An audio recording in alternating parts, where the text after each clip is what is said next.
নির্বাচনের আগে Ukraine Russia যুদ্ধ বন্ধের প্রতিশ্রুতি ছিল সদ্য বিজয়ী মার্কিন প্রেসিডেন্ট ডোনাল্ড ট্রাম্পের। বলেছিলেন দায়িত্ব নেয়ার পরই থামিয়ে দিবেন এই সংঘাত। এ নিয়ে বিশ্বের শান্তিপ্রিয় মানুষগুলো আশায় বুকও বেঁধেছেন। কিন্তু বিদায়ী মার্কিন প্রেসিডেন্ট জো বাইডেন হঠাৎ করেই ইউক্রেনকে অনুমতি দিয়েছেন যুক্তরাষ্ট্রের দেয়া অস্ত্র দিয়ে রাশিয়ার ভূখণ্ডের গভীরে হামলা চালাতে।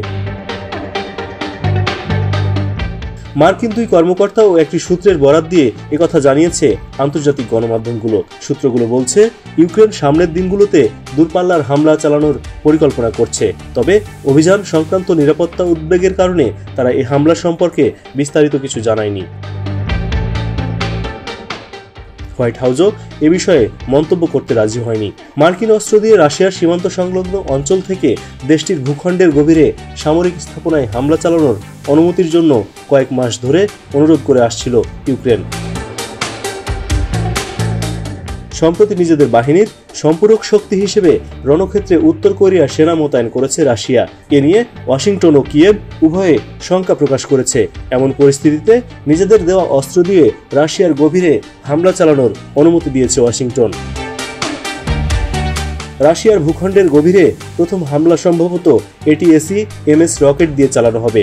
এসব রকেট 190 মাইল দূরের লক্ষ্যবস্তুতে আঘাত হানতে পারে।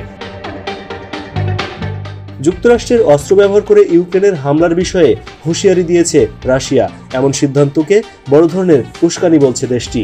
এদিকে রোববার ফের ইউক্রেনে বড় পরিসরে বিমান হামলা চালিয়েছে রাশিয়া। এ হামলায় 120টি ক্ষেপণাস্ত্র ও 90টি ড্রোন ব্যবহার করা হয়েছে। এতে একাধিক স্থানে অন্তত 7 জন নিহত হয়েছেন। গুরুতরভাবে ক্ষতিগ্রস্ত হওয়ায় বিদ্যুৎ সরবরাহ কমিয়ে আনতে বাধ্য হয়েছে ইউক্রেনীয় কর্তৃপক্ষ। রয়টার্সের খবরে বলা হয়েছে, ইউক্রেনে আগ্রাসন শুরুর পর থেকে বেশ কয়েকবার দেশটির জ্বালানি অবকাঠামোতে হামলা করেছে রাশিয়া। বিদ্যুৎ অবকাঠামোতে হামলার কারণে চলতি শীত যে আরও দুর্ভোগ নিয়ে হাজির হতে যাচ্ছে ইউক্রেনবাসীর জন্য তা বলাই বাহুল্য।